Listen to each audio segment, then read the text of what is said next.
Evening and welcome. Good evening and welcome, everyone. My name is Ginger Fay, and I'm one of the directors at Appleruth, which is a tutoring and test prep company that supports students on their journey to achieving their goals. I'm honored to have my wonderful colleagues with us tonight and so excited for tonight's conversation. I have worked in the field of college admissions and college counseling for over 25 years, and I always find that I learn something when I'm talking with my colleagues.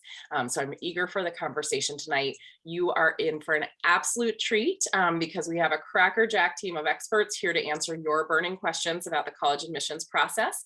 I'm going to introduce them to you in a second, but first I want to do a quick poll just so we can get a sense of who is joining us tonight. If you're a student, parent, or educator, and where that student is in this journey, and how maybe we at Appleruth can be of help to you. So please take a minute to answer the poll as everyone's kind of getting in and getting settled. So let me introduce these fantastic colleagues, and I'm going to go in alphabetical order. So that means first up is Carol Lee Conker, who's Regional Director of Admissions at the George Washington University in Washington, D.C. Carol has over 30 years of experience in higher ed, the first 10 of which were in art college admissions. She holds a BFA and MFA in printmaking, but these days she's a little more creative in the kitchen than she is on campus.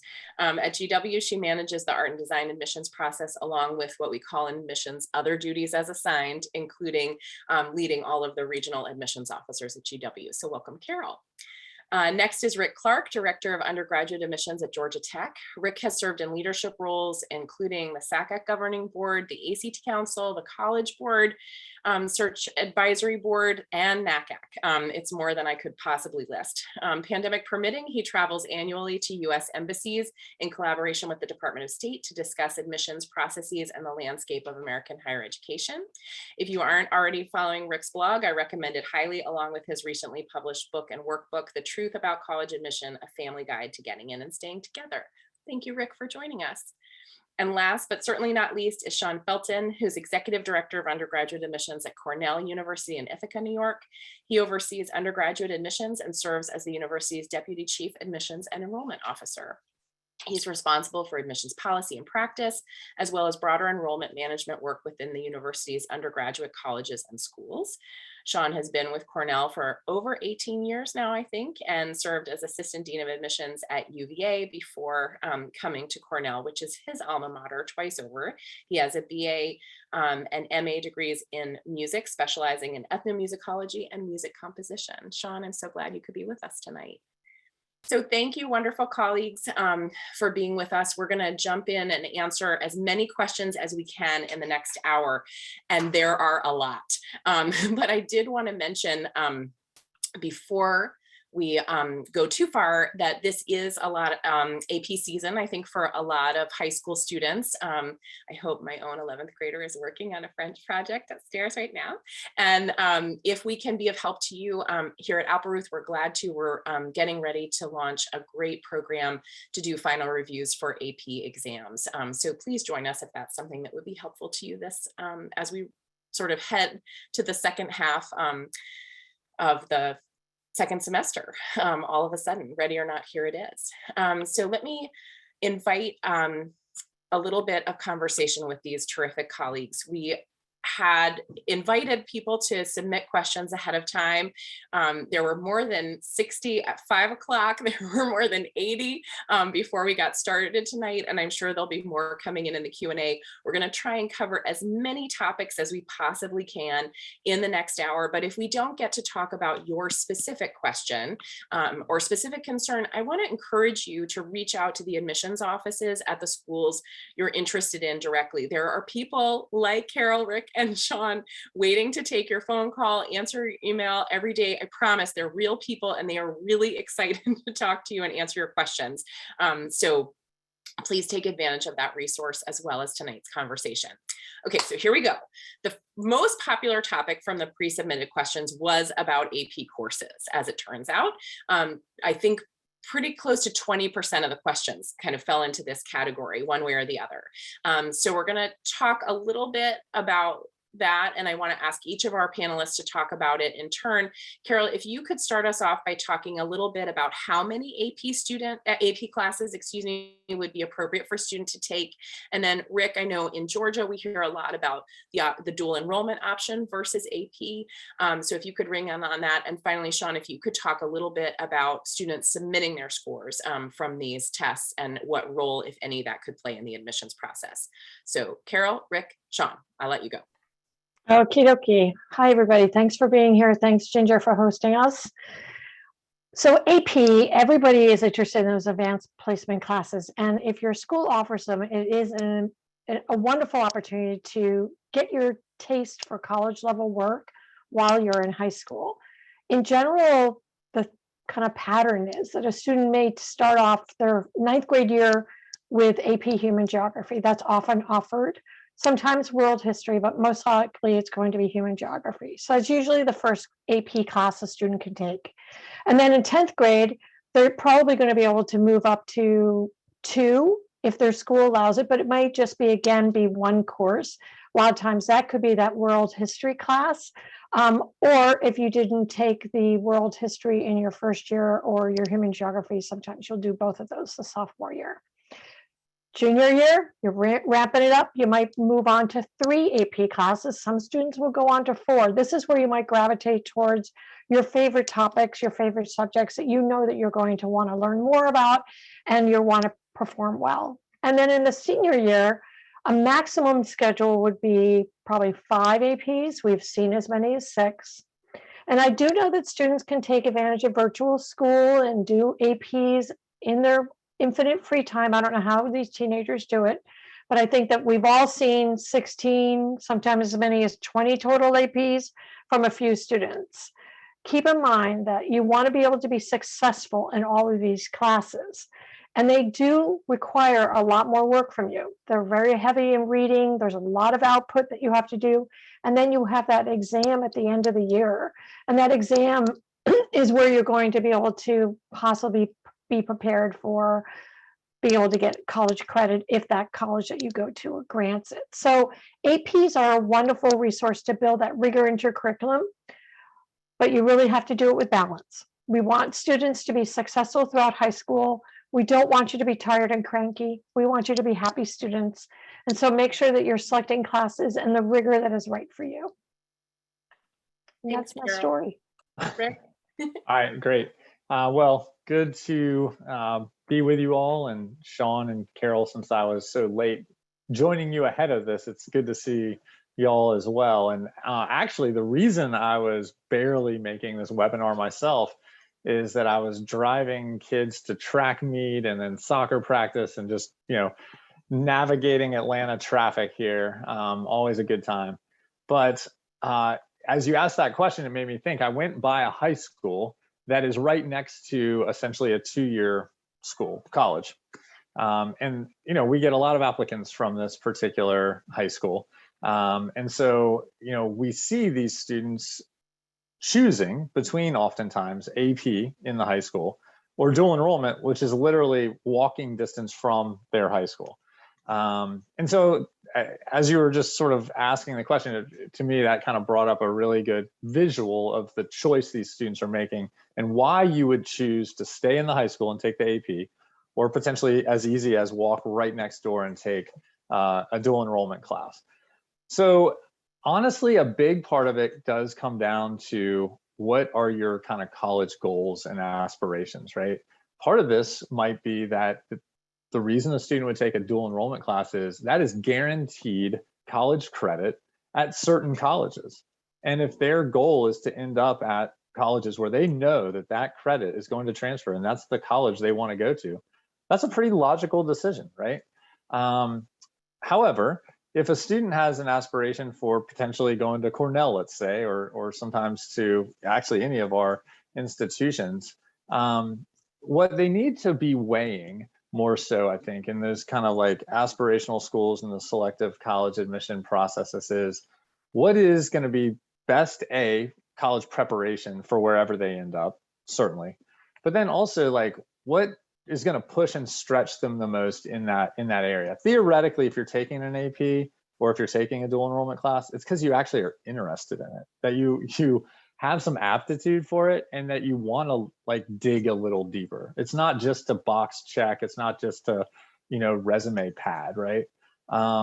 So what I would say to a student, and have said to students along the way, is, what is the more rigorous choice in that particular subject area? And again, if I think about this high school and this particular college that happens to be right next to it, you could take calculus in the high school at the AP level and calculus at that college. The calculus in the high school is going to be the more rigorous choice. However, we see students in Georgia who they're at pre-calc and they go over to take like college algebra at the dual enrollment level. Well, yes, that's a college class. Yes, some colleges are going to give credit for that, but that's not going to be the most rigorous choice if AP calculus is available in their high school. So, it is nuanced. There is not a singular answer to that.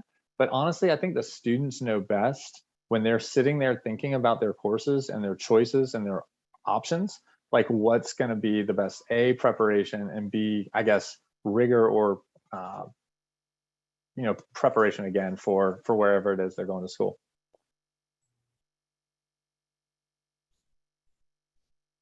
Hello, everyone. My name is Sean Felton again. Great to be with you, and certainly here for the, maybe this is the more controversial part of the question. I do controversy. I don't know how well, we'll see, right? I guess the question is whether, to send or to not to send AP scores. That is the question, right? Reporting, that's what that is. That this could be self-reporting or scores sent from the testing administration. Of course, you have to check with each institution about their policy for receiving the information. But I guess the real question is, what do you have to share? It really depends on what you're asked for, I guess, asked for from the institution first and foremost. And then, of course, there is this choice that you do have as well about whether or not to share all of your scores, some of your scores, only the scores that perhaps the institution asked for or cares about, or only those scores that relate to your area of strength, talent, ability, focus, that kind of thing. And ultimately, I wrote down here that this is your decision, I would say. It's your decision in terms of what you decide to do. Now, on the other side of that, we look at transcripts all day, and the transcripts tell us what we should expect to be seeing. In terms of AP scores, we're looking at the courses you're taking, 9th grade, 10th grade, 11th grade. Obviously, we won't have 12th grade scores when we're reviewing applications, AP scores and test results. But anyway, we do have some sense of what we should be expecting to see. And, and this is in our minds. It's in our minds as we're reviewing the application. And so you're probably wondering, or you might be thinking, what are they going to think if I don't send them a 3 that I got on the APCS exam? And we're just going to think you didn't do so well on the APCS exam, and you didn't want to send your score. I mean, that's exactly what we're going to think. I feel like we probably see more students sending in the scores that are the strongest, that are going to help them the most. It's not as if I spend a lot of time when I'm reviewing an application on the single fact that this student took AP, AB calculus and didn't send a score in, and it's just going to be the end of the world. It's going to affect the whole admission decision. I'm really not going to be, in terms of holistic review, it doesn't make sense that we would be sort of, in a stranglehold over that particular piece of information not being present.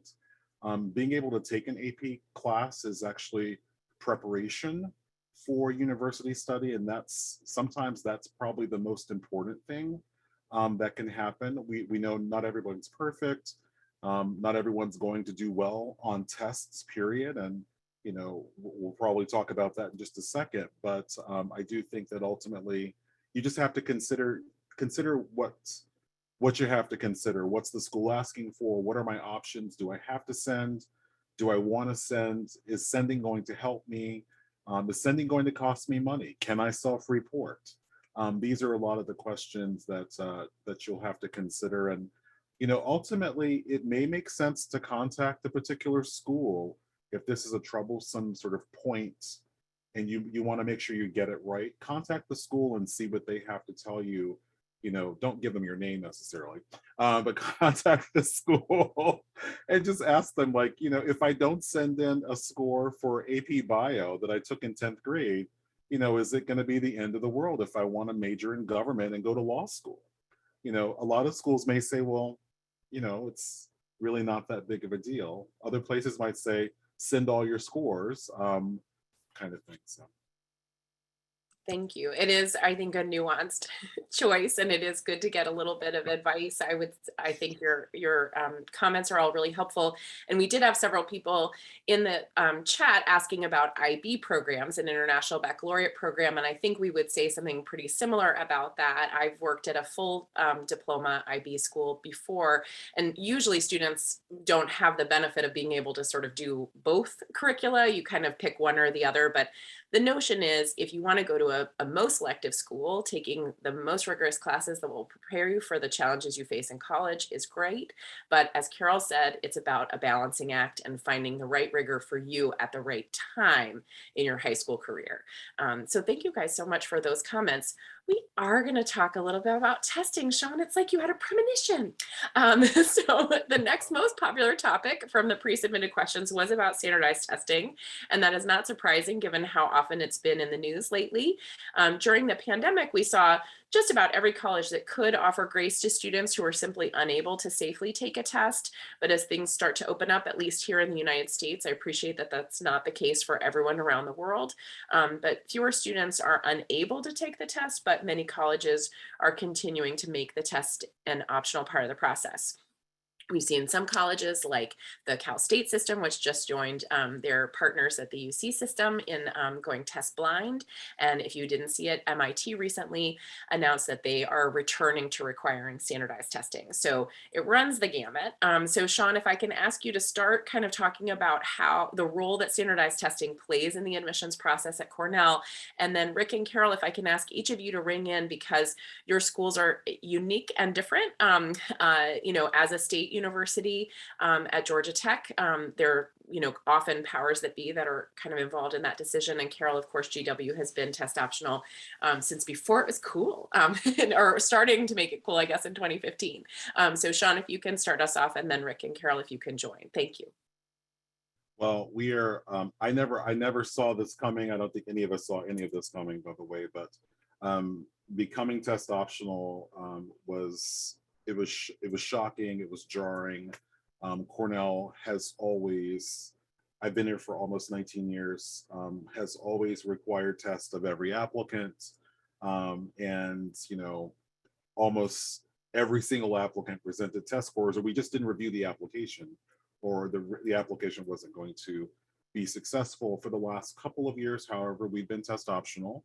The pandemic brought on this particular change for a lot of the reasons you just mentioned, Ginger, that just in terms of, equity and access, those were interrupted by the pandemic in a significant way. Testing, one of those things that was interrupted. So much more was, of course. And we had to just reimagine how to read applications. It took a little bit of work and a little bit of time. And, I held training sessions every Friday via Zoom. Basically getting people, starting in June and July and August and September, getting the staff ready to try something new. I mean, this was very, very different than anything. We were not cool like GW and some of the other schools even before GW that just knew that this was the way that they were going to be, that they were going to be sort of able to best select their class. And what's interesting is, we're 2 years into this. We have 2 more years left at Cornell being test optional and or score free. A couple of our undergraduate colleges are not using scores at all. And they have their reasons for doing it. And that will take a whole other session to explain all of that to everybody here. But one thing I'll say just broadly is testing is one factor among many, and it was almost as if, you know, it took the pandemic to kind of remind us of that and to pull us away from this thing. It was like the treat, the sugar, the thing we're not supposed to have. It was like, you can't have this anymore. What are you going to do? You're going to have to do something because you can't have this anymore. And so, and certainly this moment, the test optional moment, empowers the student a bit more in this process. Nothing wrong with that at all. We definitely want to see more students feeling ownership and taking ownership over this process, and not feeling, afraid because of testing. But, just broadly speaking, testing is one factor amongst many that we're considering as we're reading applications holistically and contextually, and in a, sort of in alignment with the individual, who the individual is and what their opportunities, choices, happen to be. So that's one thing I want to point out. And honestly, in some areas of study, testing is not really and was never really that useful to us. The same thing is true with, certain parts of the transcript, certain courses you might be taking in high school, and even certain programs. So for our architecture program here at Cornell, the portfolio, which is required, really, that's where the decision is made. The faculty are looking at your talent, which was not given to you, provided to you by the high school that you happen to attend, which you didn't get to choose, right? So, testing has always been one factor amongst many. Sometimes it helped, sometimes it didn't. I would say one place where testing was helpful, still is helpful, and, it's been a little bit of a challenge for us, is within the engineering and STEM areas, where mathematical ability, is really very important to ascertain. You can't always tell from just the transcript, or even an AP exam score, and it's really the combination of things. It's not as if, the math score on the SAT was going to make us feel really sure that you were a good match for physics here. But it was one of those factors that was really important. And still, to some degree, if we could have it back, I think that's one place we'd like to add it back in the STEM areas. And I will tell you that some of our engineering college here, like MIT, is kind of going through a little bit of a reimagining who they are and how they're going to get the information that they believe and feel that they need to choose and admit the best prepared students for our programs here. They're really having to reimagine the entire application process, because test scores are not coming back for 2 more years, if they come back at all. So that's not even a guarantee either. And so, the MIT decision was not all that shocking, because I know of some of the conversations that are going on here in our small little MIT that's a part of Cornell. The last thing I will say before I wrap up here is testing is problematic, though. Testing, does some good. I actually think that testing in the international realm has not been talked about at all, and I think it's actually hugely important. As a huge proponent of international missions, and something that I probably spend more than 60% of my time on. Different webinar, definitely get that. But I also think that testing is not inclusive. Testing does not bring me the kind of candidate pool that I want to see. Cornell is all about diversity since the day we were founded. The people, the programs, all of it. Testing is a barrier for a lot of candidates. And so that's something that we're reckoning with now, because it's not something that's always been present. It's absent now, and we're able to see, we kind of just assumed that we assumed we didn't have a choice but to require it. Now we can't require it, and now we can see, wow, how freeing this has been in terms of being able to select students and to remove barriers and to access to a place like Cornell.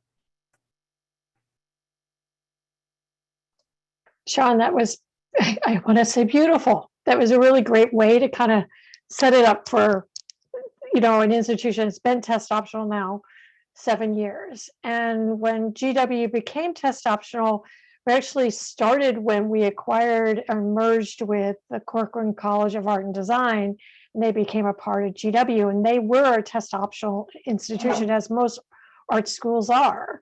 And so that was in 2014. So we had this like little subset of our applicant pool that year that were test optional. And then the rest of our pool was test submitting required. And then in 2015, we decided to go, and it was completely driven by this need and interest to provide more access and equity to our admissions process at GW. And I think before Chicago went test optional, I think we were the largest private institution that decided to take this move. We were kind of like an oddity out there. And we didn't require anything in place of those test scores. That was another thing that for us, we were like, we left the choice in the students' hands. And we always tell the students, even today, that if they say to me, oh, well, should I submit my scores? Is it going to reflect negatively if I don't? And I always say, you can look at our, our mid 50 range and you can make your own educated guess, but it's not my role to tell you to submit scores or give you a framework of like, if your score is below this, you should never submit scores. We would never do that for a student because we feel that that's not the role that we play. And I also feel like we're manipulating the students in a way that they would only the highest test scores would come through. And we do look at the whole applicant. I think that it's so hard on students right now. I mean, it's always been. I mean, teenagers, it's, it's both a fun time of your life, but it's also, you feel like you're under the spotlight for almost everything. And test scores becomes even more of an anxiety. I remember when my daughter was applying to colleges, she didn't want to have any of her scores sent anywhere. So we spent the 10 or whatever dollars so she could pick her scores and send them along. And that's where control, and that's where she felt her confidence. She didn't want anybody to see anything before she had that chance. And the first year that we went test optional, it was amazing the type of applicants we started seeing. We saw applications from students from high schools we never would see before. And these were rock stars kids, but everybody was thinking, oh, my test scores are going to get away with it, even though I've been taking, doing amazing in the classroom. So it really does open up. And I think the difference now since the pandemic time period, obviously, the percentage of students that go test optional is much higher. We were trending about 30%. And then last year it was 55%. And this year it was 59%. So it increased even more. But what was the weird thing about this particular year? And this is where when Sean had mentioned, he kept on using the word depends. I feel like a lot of these programs, that's what the title should be, because depends. Every institution is going to have their own desires and rules and policies and all of that. And I think there were a lot of new to the test optional landscape institutions that were going with self-reporting scores or allowing some sort of system. And we don't allow for self-reporting scores. So we require students to submit them. So if the student indicates on their application that they plan on submitting scores, those scores have to come through. And there was a chunk of our applicants, not a huge chunk, but a chunk of no matter how many we knocking on their doors and sending those emails and texts, they just weren't coming through with those test scores because they were lumping us together with all institutions. So students, families out there, you really got to make sure that you're following the, what every school needs, what every school wants to have to complete your application. But I want you to also say, even if you think you're going to apply test optional, take your SAT, take your ACT. You have no idea how well you're going to perform on it until you've done that. Everybody should have those scores in their back pocket, no matter what your future will hold. But I'm so proud of GW for being a test optional institution. I think it's just brought us a wealth of really interesting candidates. So. All right. Well, I mean, a couple of things going through my head just listening to the conversation. One is, I can imagine as a family, with a 10th grader, 11th grader, listening and thinking, oh my gosh, like these are just 2 or 3 schools and they're all doing things differently. Like, how are we going to navigate this whole situation? Because what we keep saying is, well, maybe we should call that particular school, or maybe you should, ask them what, that is in a way kind of the beauty of American higher education, is that even though our brochures happen to often look the same, and apologies for that, that we all sort of make things look, pretty similar. Football team always winning and kids of different ethnicities under the tree kind of thing. We are very different, right? And this is an example of that. The way we select students is different because we're different institutions, even though, that doesn't always come across on our websites or on our marketing brochures. So Georgia Tech is definitely going to be in a different situation than both of my colleagues here. So we're a public institution, and I think the pandemic sort of helped to illustrate this, right? COVID decisions at private schools, private high schools, independent high schools, were made independently. They were made locally. Whereas if you have a student that went to a public school, you know that you are reliant on your system to make decisions about COVID protocols. Just like if there's a snow day or not a snow day. An independent school makes that decision for their community, and a system makes it for their county or their city or whatever it may be. I actually feel like in some ways this has been helpful to illustrate that private colleges operate different than public colleges, both in the way we navigated pandemic, and in this case, the way that we're operating with test scores. In that, here in Georgia, our Board of Regents went back to requiring all 26 public institutions in our state to require test scores this year. So along with Florida, we were the only other state that was falling into that category. Interestingly, about 2 weeks ago, they made a change on that after the University of Georgia and Georgia Tech and one other school in our state had already basically made all of their admission decisions. They did pivot and give the rest of these institutions the opportunity to go back to being test optional to finish out the cycle, largely because they're hurting for enrollment and hurting for applications. But, I guess what I would just say is that for Georgia Tech, what we found is that as we looked at the students who have come in last year without testing, they're performing very well. They're retaining very well. It's only been a semester. We'll see how this year plays out, but we're watching that closely. The big way to measure that for us is GPA, obviously, and especially because we have a lottery funded scholarship, and the percentage of students retaining that scholarship is one of the metrics for it. And right now they're on pace at the same level as students who had testing. So we're feeling like we made good decisions without testing last year, but this year the regents asked us to go back to requiring a test. I would say we don't put a whole lot of emphasis on testing in our admission process.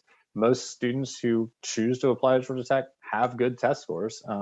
So we get by that pretty fast. And then we are looking at all the other stuff. So we're going to put a lot more of our time into where do you go to high school? What did you take? How did you do in those classes? And what are you doing outside the classroom? Because we checked the box pretty fast on, yep, that's a pretty good test score. What else? Thank you all. I think it is a helpful kind of context to understand different schools approaching this same process differently. But you talked a little bit about decisions, Rick, and I know that Georgia Tech has very recently released regular decision letters, and there are some very excited kids buzzing about being Yellow Jackets, and there are a lot of kids who are disappointed. So we heard several questions tonight, or leading into this conversation tonight, that both seniors and juniors are feeling a little bit crestfallen about these kids who just seem perfect on paper. They've taken the hard classes, they've done well in those classes, they have strong test scores, they're involved in tons of activities, but they're not always getting the opportunities that they want on the college admissions side, as we see application numbers going up at highly selective schools and therefore the admissions rates going down. Now, we as colleagues know that there are far more colleges in the United States that are admitting most of the students who apply. But for those schools that are highly selective, what can you talk with students and parents about when you're thinking about sort of how rigorous this process is, and protecting the students and the opportunities that they have as they look ahead. So if you could talk a little bit about it, Rick, and then Sean and Carol, if you want to add your thoughts as well. But how do you counsel students who haven't gotten into their dream school and thinking about next steps in their education? Yeah, so I mean, I guess it's a little different if you're a senior right now than if you're a junior. I'm not sure what the poll showed, but let me just start with juniors, and definitely anything younger than that. But if you're a junior and you're on the call, or the parent of a junior, okay, I'm seeing it come up here. So looks like we do have a vast majority are juniors and sophomores. So that's perfect. Actually, let's speak to that. All right, here's my challenge to you as a junior or a sophomore, or the parent of a junior or sophomore, a supporting adult of a parent or a junior or sophomore, is like, listen and watch closely to these seniors. And here's the benefit that Sean and Carol and I have, is that we get to watch this cycle repeat itself every year. And what we see every year are kids who, and if you're a junior and you've been listening to your friend that's on your team or in your class or your next door neighbor or somebody in your community, you heard them talk in the fall about how they've got to go to this one school and this is their dream school, and they're all in and it's got to be that, right? And then they don't get in. They don't get into that school, or maybe they do get in, but they can't afford to go, or they break up with someone and they don't want to go to that school anymore to be with that person. Whatever the reason is, every year you see students who end up deciding to go somewhere else, or end up just simply going somewhere else. And then you watch their Instagram feed in the fall of their first year in college, and it's like, living my best life, and this is where I always wanted to go. They're a tour guide all of a sudden, right? And let me just say this, there's a bunch of kids that come to Georgia Tech, it was not their first choice, right? They didn't get into Cornell, they didn't get into MIT, they didn't get into somewhere else, or they couldn't afford to go, and they end up at Georgia Tech.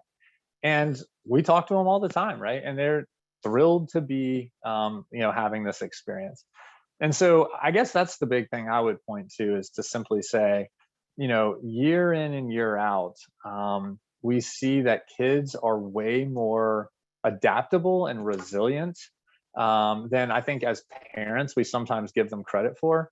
But at this point, we would have to be idiots not to see that in our own kids, because look what they've gone through in the last couple of years. I mean, and really, I think Carol and Sean and I can each tell stories about college students we know who, yeah, they're smart.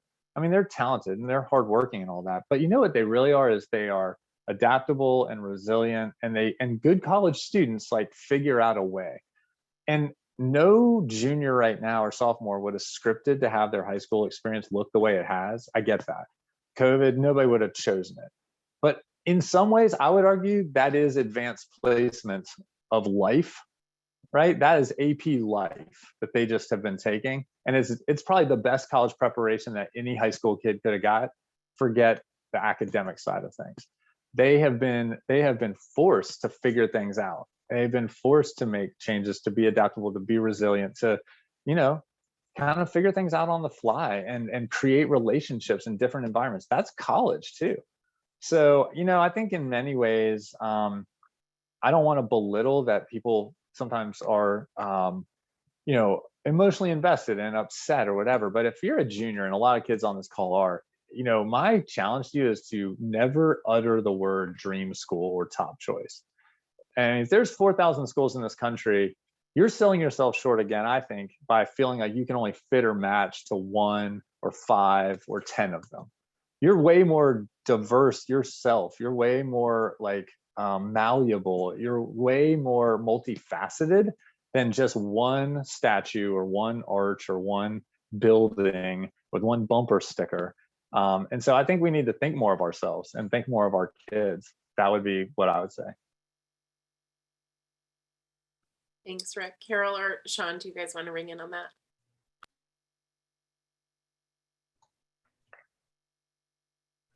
Sean, do you have something? You can go first. Oh, okay.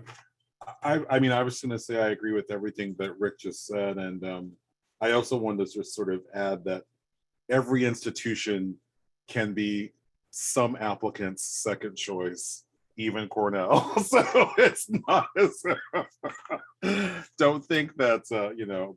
But the point of what Rick was just saying for me was, or that rings true, is that you can't apply to just one school. You've got to apply to a lot of schools, and you can't apply to schools just because of how they look, how the names sound. You know, who cares, most about the name of the school that you go to. You've got to find places that you're gonna get into. A lot of our schools offer the same things, have the same resources, which is great, right? So there are a lot of choices, but you need to find schools that you're going to get into. And so when you're making that list, and hopefully the students and families even are able to find resources to help making lists if the resources aren't available at your high school. Making that list is really important, and making sure your heart is not set on one single place. There are no more sure things, honestly. We're releasing decisions this Thursday, and I'm already concerned because I've already seen it. I already know what's going to happen, and it's beyond anyone's control at this point. But I do think that the takeaway from the pandemic and from the last 2 years is that applicants have more choice, and students and families certainly need to be a little bit more proactive in making sure that they have some place to go. This is about going to college. This isn't about going to Cornell or Harvard or any other school that just has a name. You want to find a place to continue your education. I didn't go to Cornell, and I'm doing just great. I work there now. Next best thing. But yeah, it's really about making a list that's going to work for the student and provide an opportunity later on. And just like Rick said, after a while, the students don't even remember the places that they're not at. They care about the place that they're at because they've built relationships. And, yeah, everyone's more formidable now after going through the pandemic and losing all the things that they cared about while a high school student. And then, talk about resiliency sort of being born. I mean, the college students that are on our campuses as first years and second years right now, I mean, they've been through an awful lot, and they're still going. So we released our decisions yesterday, and I was luckily in New Orleans doing a case study, so I didn't have to be on duty for it. But I did watch some of the activity on Instagram and seeing students' comments, and most of them were happy. There were certainly some sad comments. There was one student who LOL'd us a million times because she got waitlisted with us but got into Harvard, and she goes, "Go figure." I was like, yeah, that's exactly what it's like. So, and right now I have the mini novellas in my inbox from waitlisted students who are not, they're confused and they're frustrated by the maybe of a waitlist. And waitlist, it is a hard place to be, especially for that student who really kind of put their heart and soul, and they thought that it was definitely where they wanted to be. It's not a no. It could be very much be a yes down the line. But for any student who finds themselves in the waitlist position, the best thing to do is respond to whatever directions are in that waitlist letter and follow those directions and do meet that, whether it's a form to reply to or an upload of something. You want to do it by whatever deadline that's there. But then you need to start to explore the schools where you have gained admission to, because you do eventually have to make a decision by May 1/May 2, given this particular year. And you might end up off that wait list later on. And that means you're going to say goodbye to that one school if you decide, or you go to that one school and then you're happy as a clam, as Rick described. Or another path, and there's nothing wrong with it, is transferring back to that institution that you wanted to go to that you might have been on the wait list. Because if you do that after your, or during that first year, for some institutions, Rick, I don't know if you have to wait if students have to wait until they've earned 1 year plus another semester to transfer to tech or not. But you don't lose any time on that 4-year goal to get that degree. But the things that we don't need from students is another essay. We don't need all those things. We don't need another, bit of information. Where unfortunately with waitlist, a lot of it has to do with available spots in particular programs or schools or majors that you're choosing. It's going to be very directed by that. But it's a mixed emotion time. We all remember, I think I remember it more for graduate school, where I applied to 3 graduate programs, and I remember my number one choice, and it was back when letters got mailed to you, so it was a super long time ago. You could see my silver hair. And I was on my porch, and it was a windy day in Boston, and I'm getting my mail, and I see this letter stuck in the bushes over to the side, and it looks like it's been there a little while. And I go get it, and it's a denial. And it was such a sad, sad thing, because not only I don't know how long it was in the bushes, but I ended up going to a place that I loved. And that's the most important thing is, we dust ourselves off when we pick ourselves up. So it's basically, in a nutshell, selective college admissions means that we get many more amazing applicants than we can possibly offer admission to. And unfortunately, sometimes we get it wrong, and eventually you show up on our doorstep anyway. So. I love the notion that there are just so many choices. As Rick said, there are, almost 4,000 colleges in the United States alone, and lots of interesting and exciting places to go around the world. There are lots of options and lots of opportunities for students. Okay, lightning round. We're going to try and get through as many topics as we can before we get to the end of the hour. Sean, any suggestions for students who are first in their family to go to college and might be concerned about not even knowing what questions to ask, let alone where to find the answers? For students that are first in their family to go to college, I would say it's important to, I guess I was this person, so what did I do? My high school counselor said, what are you coming into my office for? I can't help you. No one's going to the schools that you're interested in. So you have to be your own best advocate. You have to find mentors and people that can help you. You have to, as the first in your family, you probably have to find your own resources. You have to do your own research. You have to, you have to do what other adults perhaps nearby around you aren't able to do for you. Maybe you connect with other adults through some of the activities that you might be involved in, scouting, stuff at church, athletic teams. I was lucky that I had an older sibling that had gone to college, and so I was able to tap into that person, even though my high school seemed unwilling to help me. And there wasn't really a college counseling office. This was 30 years ago. It was more, this is the office where we deal with bad behavior, and you're one of the kids that we don't expect to be down here ever, so leave. So it was a little bit of that kind of a situation. But my sister, who went to Virginia Tech of all places, it was really inspiring for me personally, because she lives in Atlanta, by the way, which she's not watching. She has no kids, but anyway, she was inspiring because she also had to do a lot of this on her own, and you just have to want it more than not, and you have to go after it, and you have to just sort of learn things that you didn't expect to have to learn to help yourself. That's my advice. I love it. Want it and find a mentor. There's a website called imfirst.org that I do really love as a resource for first gen kids as well. Carol, what advice do you have for students on essays? And we've got a lot of questions about that. What topics should we avoid? What do you want to hear? What do you not want to hear? How would you advise students to approach their personal statements? This is, I think, universally among college admissions officers, the favorite part of the application. We all love reading because What are we doing when we're looking at your applications? We're reading a lot. And it's our time to be able to pause and learn about who you are.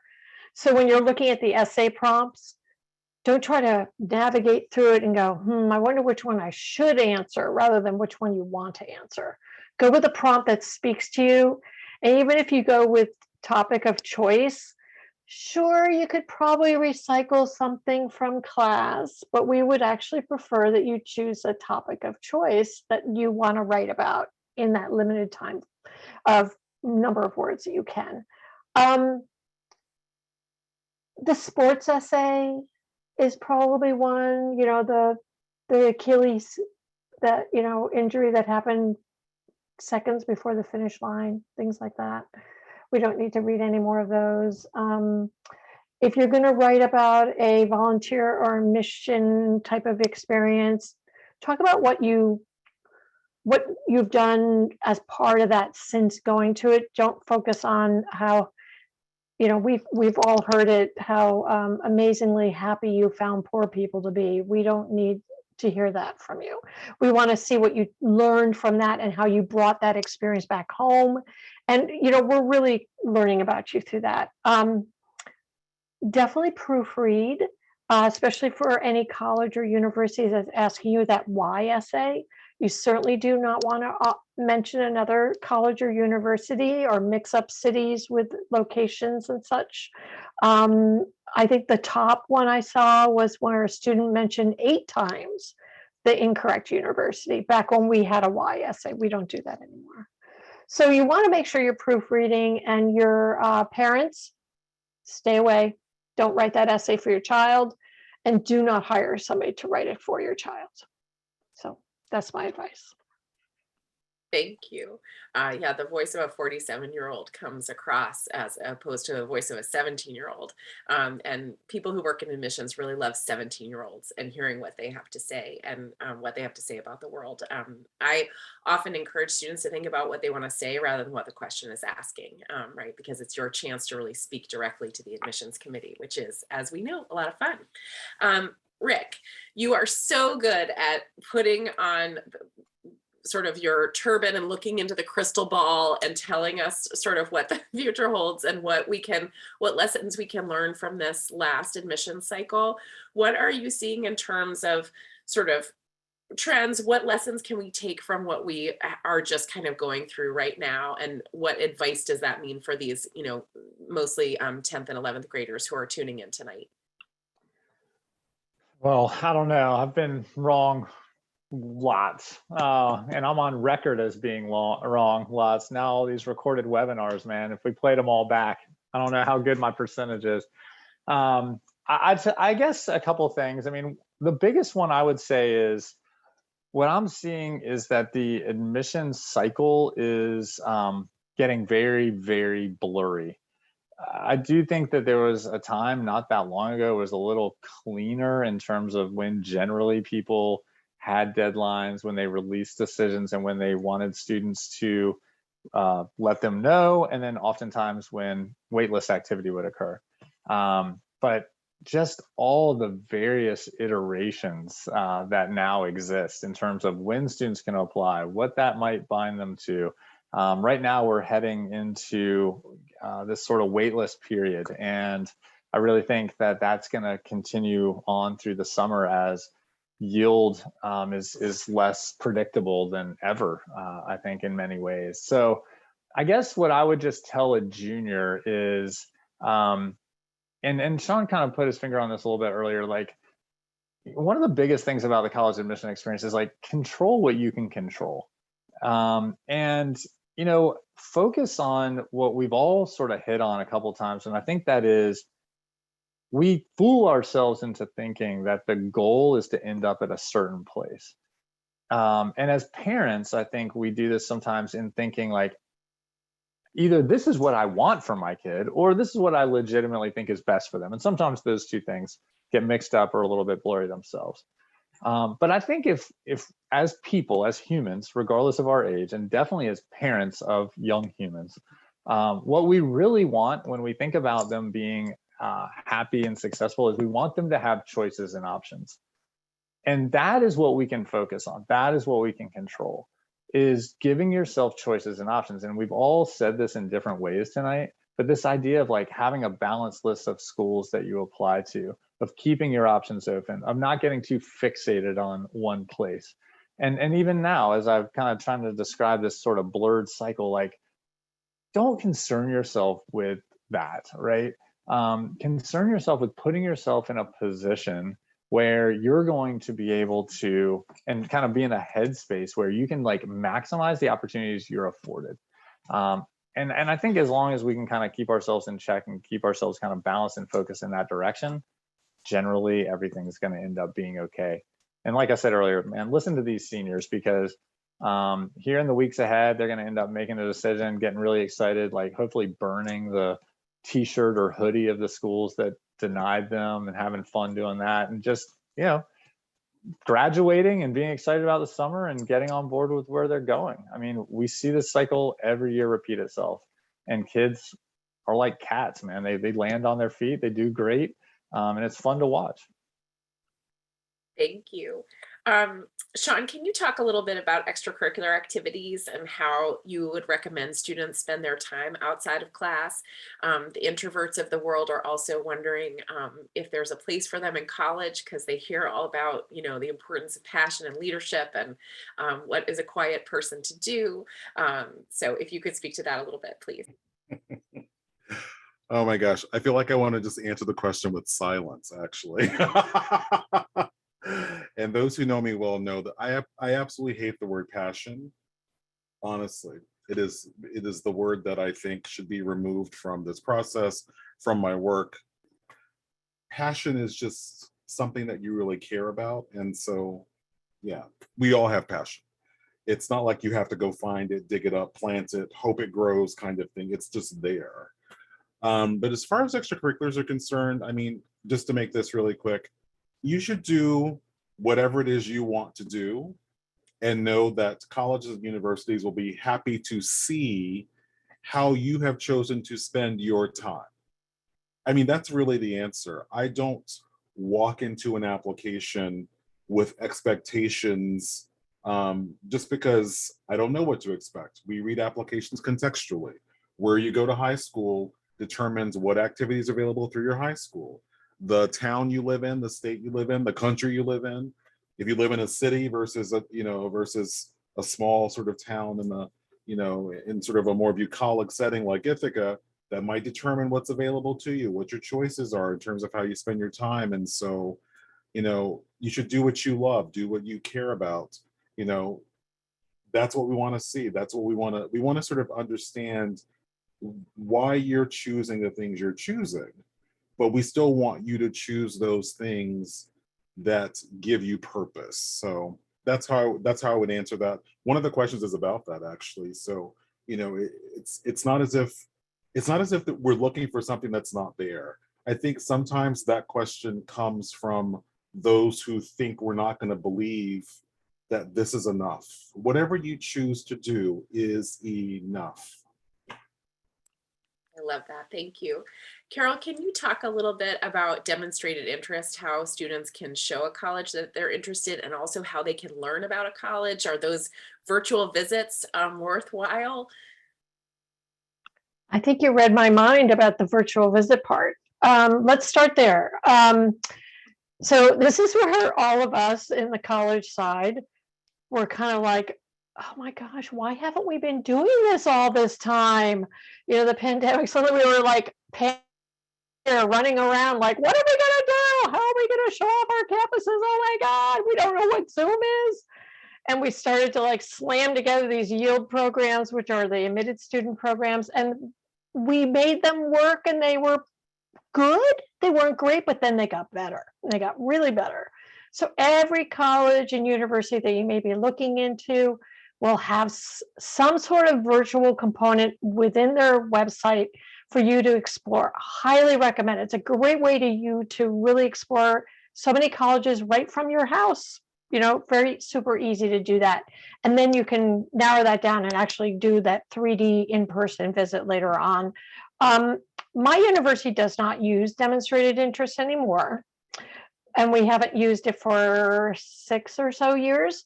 So what I recommend is that you ask the question, and colleges that use demonstrated interest will absolutely tell you they use demonstrated interest, and they will give you examples of what you can do to express that interest. A lot of times it's an interview. A lot of times it's that in-person visit, or it's even the virtual visit now. It could be, taking part in special opportunities, and maybe they come and visit and you want to either go to the school visit, or you go to a hotel program, or a program that might be at your high school in a bigger format, like in the auditorium. It is not to email the college admissions officer the most random question or the most obvious question, which will absolutely be found on the website. You know what I do when you do that to me? I just go to Google, my favorite thing. I must have majored in Google. I'm very good at finding the links you need. You can do that yourself. So you really just put like the college you're interested in and this topic you want, and it'll direct you right to the portion of the website. What we want to have is real exchanges with you. We want to have I've learned this about you in this on the website, but can you tell me more or guide me to where I can find more information? A lot of times, if I see that a student has not done any virtual engagement with us, I will send back links and let them do that virtual engagement, because I want to have a conversation with a student that is meaningful about what they've already learned. So make sure you're doing a little bit of that legwork. Again, we have all that there. It is pretty important, if you are, again, pursuing a university or college that uses demonstrated interest, that you kind of like listen to what they say, because they're going to give you kind of nuggets for you to work through. And sometimes that really has power in the admissions decision. I will say one of the other places, though, if you do, back to our previous conversation about the wait list, sometimes that is a little bit more of a demonstrated interest kind of place as well. So those students that really, really want to be at a particular institution may want to kind of put a thumb on it, because that might help move that needle a little bit. Thank you, Carol. Rick, I'm going to let you have the last word, since we're just a little bit past the hour, and I want you to tell us what little juicy nugget you want students and parents to walk away from this conversation with tonight. What is there a resource you want to share? Is there a little piece of advice that you want to share? A misconception you want to clear up? You get the last word. What is it going to be? Oh man. All right.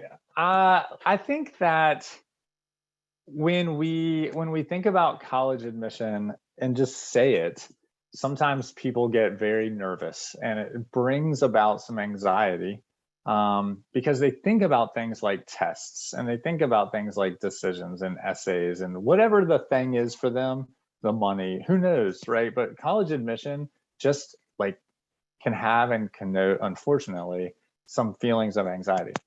However, if you just take away the word admission and you say college to most people, they start to like smile and like think about things like friends and opportunities and networking and research and adventure, and talk to anybody that's gone to college and just ask them about college, and it usually makes them like breathe and get excited. I think if I'm a parent or a supporting adult of a junior or sophomore, or a sophomore or junior myself, my hope and challenge is that you'll think more about college than college admission, right? And actually, I think college admission can be an opportunity, right, to do the things that college students do, to actually talk to people, like your parents, ask good questions, like don't come in with assumptions, keep an open mind, do your research, like, all of these things that make a good college student. If you'll act that way as a college applicant, you're going to put yourself in a great position to have college choices and options, which we've talked about. And I think too, like build solid relationships with your family, so that when you are in a point, as many seniors are right now, where you're making that decision, like everybody is unified, everybody is together and excited, because along the way you've been listening, you've been changing course a little bit. All the stuff that makes a good college student can happen in the college admission experience, but just focus more on college than college admission. I love that, Rick. It is about going to college, not about getting in. That's really the point, right? What a wonderful group of colleagues. Thank you all so much for joining us this evening and sharing your wisdom and your candor with us tonight. I'm grateful to you, Sean and Carol and Rick, for the work that you do. This is a season where you're not necessarily hearing a lot of thanks from the students whose applications you've labored over, but I want to thank you on their behalf for all the good work that you and your teams have done, translating the hieroglyphics of transcripts from all around the world, and making sense of these stories that students have to tell and honoring them each as individuals as they go through the process. So thank you for that good work. Thank you for the conversation tonight. This conversation was recorded so we can check on what Rick said down the road. And so if you missed any part of the conversation, you're welcome to review it. You will receive a copy of the recording in a follow-up email tomorrow. Thank you all so much for inviting us to be part of your evening, part of the journey to college. There are exciting adventures ahead, and we're thrilled to have been part of it. Good luck to all of you, and good night.